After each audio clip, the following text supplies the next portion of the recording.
پہاڑی زبان میں اپڈیٹ سنیے۔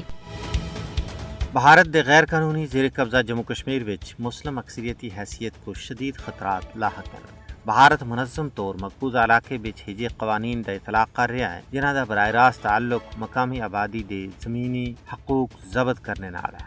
بھارتی حکومت سن مقبوضہ ریاست جموں کشمیر وچ زرعی زمین تھی متعلق نام نہاد قوانین نافذ کیتے۔ انہاں دے تحت کشمیریوں دی زرعی زمین کو غیر زرعی مقاصد واسطے استعمال کیتا جلسی۔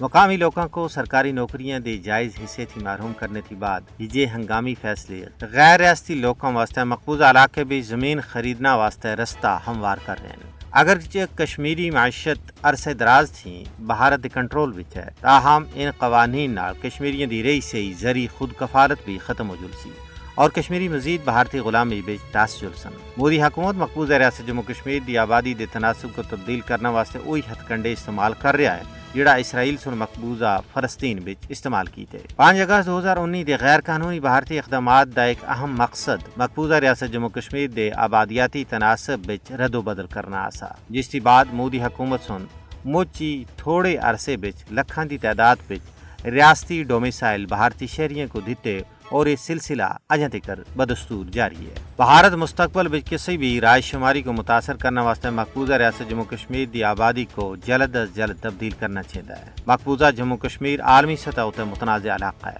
اور یہ تمام کشمیر مخالف بھارتی اقدامات یقینی طور پر اقوام متحدہ دی قرارداداں اور بین الاقوامی قوانین دی سنگین خلاف ورزی ہے۔ کشمیر میں بھارت دا استعماری قبضہ اس ویلے شروع ہویا سا جدوں اس دی فوجاں 27 اکتوبر 1947 کو سری نگر وچ الیاں سیاں۔ کشمیریاں تھیں انہاں دی شناخت کھسی جا رہی ہے۔ یہ بین الاقوامی برادری دی مداخلت وقت دی اشد ضرورت ہے۔